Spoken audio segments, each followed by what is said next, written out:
16 বছরে এই জেনারেল ওয়াকার আর্মিতে চষে বেরিয়েছে, আমি হাসিনার বইনের জামাই, আমি হাসিনার বইনের জামাই, আমি লোকজনের যে কোনো সময় যে কিছু করতে পারি। ওই কুত্তার বাচ্চার কথা ঘন ঘন বলেন। এই জেনারেল ওয়াকার ছিল তারেক সিদ্দিকের ডান হাত, বাঁ হাত, মধ্য হাত, দুই পা। এই জেনারেল ওয়াকার এমন কোন অপকর্ম নাই আর্মিতে থাকাকালীন প্রত্যেকটা জায়গায় বলেছে। দর্শকবৃন্দ, সাইকোলজি, আপনারা দেশের যে কোনো একজন সাইকিয়াট্রিস্ট যদি কেউ থেকে থাকেন আমার দর্শকদের ভিতরে, আপনারা যে কোনো সাইকোলজিস্টের কাছে জিজ্ঞাসা করেন, সাইকিয়াট্রিস্টের কাছে জিজ্ঞাসা করেন, ওই লোকটাই ঘন ঘন বলে আমাকে বিশ্বাস করেন। যারা মিথ্যাবাদী, যারা মিথ্যাবাদী, যারা ভণ্ডামি করে, তারা কথায় কথায় বলে আমাকে বিশ্বাস করুন। আরেকটা কথা বলছে আপনারা ভালো থাকবেন, এর অর্থ কি জানেন?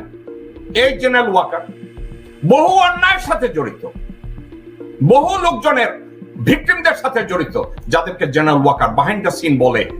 যেসব অপরাধ নিয়ে যা হয়েছে 5ই আগস্টের আগে আপনারা আমার সাথে কথা বলুন। আমার সাথে যদি আপনারা কথা বলেন তাহলে আপনারা কি চান? আপনারা বেনিফিট দেন। অর্থাৎ জেনারেল ওয়াকারের অর্থ হচ্ছে আমার সাথে কাজ করুন, আমি আপনাকে বেনিফিট দেব, shut your mouth, follow me.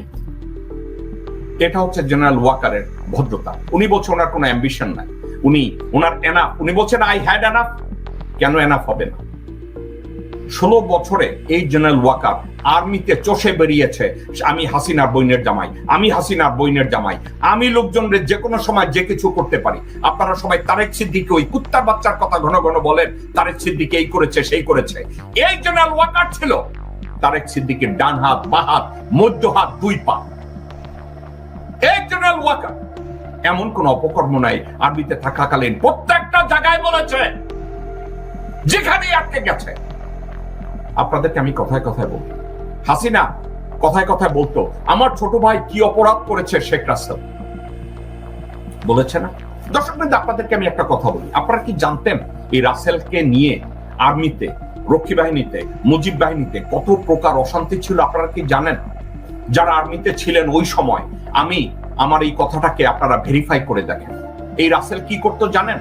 Army quarter গার্ডের সামনে দিয়ে সে যখন যেত, আর্মির কোয়ার্টার গার্ড থেকে কেন তাকে গার্ড অব অনার দেওয়া হয় না, তাকে স্যালুট দেওয়া হয় না, সে গাড়ি থেকে নেমে সোলজারদের লাথি দিত, লোকজনের সাথে চিল্লাইতো এবং বাসায় এসে তার মাকে কমপ্লেইন করতো, ওখানে ডিউটিতে যে ছিল তার চাকরি যেত।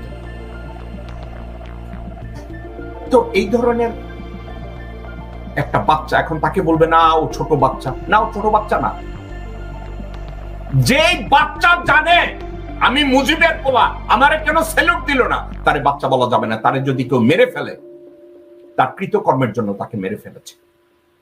আপনাদেরকে ঠান্ডা মাথায় আমি একটা কথা বলি, জেনারেল ওয়াকার বলছে আই হ্যাড এনাফ। এনাফ কি আছে জানেন? গত 16 বছরে এবং আগস্টের 5 তারিখ থেকে আজ অবধি নিজেকে 6 থেকে 7, যদি ওয়াকার যদি বিলিয়নিয়ার হয়ে থাকে আপনারা অবাক হবেন না। জেনারেল ওয়াকারের ঘরে বসে আছে মুজিবের বংশের রক্ত, নারায়ণ চন্দ্র পালের রক্ত তার ঘরে বসে আছে। সেখানে বসে ওয়াকার বলছে আমার কোনো অ্যাম্বিশন নাই। মাদারসান, তোমার মতো অযোগ্য একটা লোক সেনাবাহিনীতে চাকরি করে, এই অযোগ্য লোকটা তুমি ঠেলতে ঠেলতে অনেককে ক্রস করে তুমি তোমার ব্রিগেড কমান্ডার, তোমার ইউনিট কমান্ডারদেরকে ডিজোবে করে, ডিসিপ্লিন ব্রেক করে, বাংলাদেশের আর্মির রুল ব্রেক করে তুমি আর্মি চিফ হয়েছো। তোমার আর কি অ্যাম্বিশন থাকবে? তুমি তো ভারতের 1 নম্বর দালাল যখন পালিয়ে গেছে, তুমি তো 2 নম্বর দালাল হিসাবে বসে আছো বাংলাদেশে। তোমার আবার অ্যাম্বিশন কি? ওয়াকার, আপনার মতো মানুষরা যখন বলে আমার কোনো অ্যাম্বিশন নাই, ওয়াকার আপনি কি আপনার পিছনে তাকিয়ে দেখেছেন? ওয়াকার এই মুহূর্তে আপনার দিকে তাকিয়ে থাকে মানুষ একটা কারণে। কি কারণে তাকিয়ে থাকে? হাসিনা ছিল দালাল নাম্বার 1, আপনি এখন দালাল নাম্বার 2। কারণ হাসিনা সরে যাওয়ার আগে থেকে, জুলাইয়ের লাস্ট উইক থেকে আগস্টের 5 তারিখ পর্যন্ত ভারতের সেনাপ্রধান, ভারতের মিডিয়া, ভারতের পররাষ্ট্রমন্ত্রী, ভারতের পররাষ্ট্র সচিব, প্রত্যেকটা লোক আপনার সাথে কমিউনিকেট করেছে। They had enough proof that you are one of their goal. তা আপনি বাংলাদেশের জনগণকে যখন আপনি বলেন আপনাকে বিশ্বাস করতে, why should they? Why should I trust you that you are an impartial player? আপনার তো কোনো ড্রিম নাই বাংলাদেশকে গড়ে তোলার। বাংলাদেশের যদি সাংবিধানিক রাষ্ট্র কখনো হয়, আপনার মতো মানুষকে তো পিষে ফেলা উচিত মাটির সাথে, আপনাকে উলঙ্গ করে ঝুলিয়ে রাখা উচিত। আপনি কেন বলেন আপনার এনাফ হয়েছে 8 মাসে? কেন $1 বিলিয়ন হয়ে গেছে বাইরে? নাকি ইন্ডিয়া আপনাকে সিটিজেনশিপ দিয়ে রেখেছে? কথা বলেন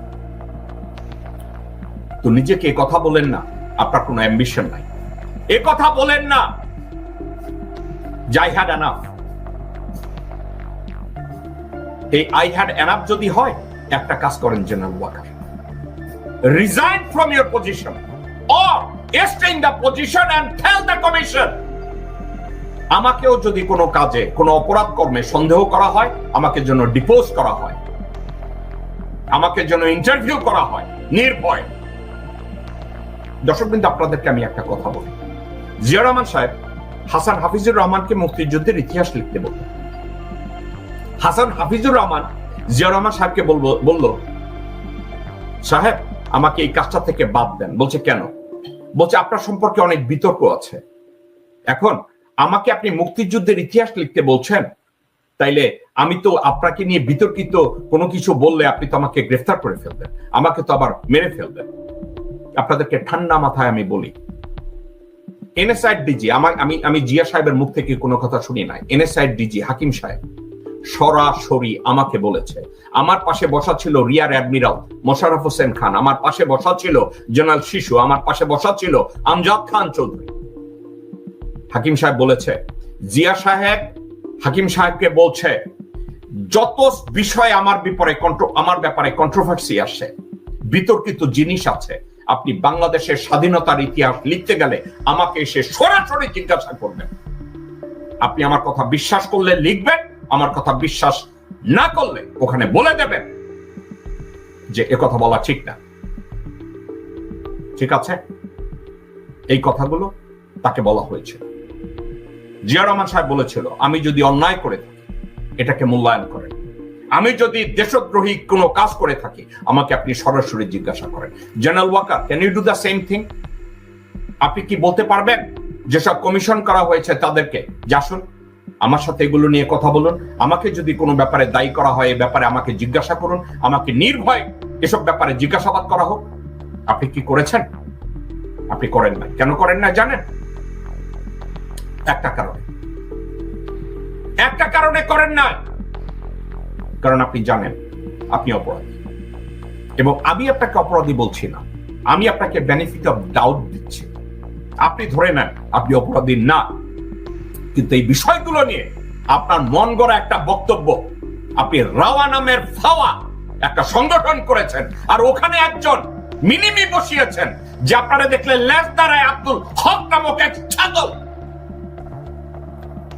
আপনার পাশে দাঁড়িয়ে হাততালি দেয়, একটা গরুর বাচ্চা। ওখানে বসে বসে সেই মোডে আপনি কথা বলেন।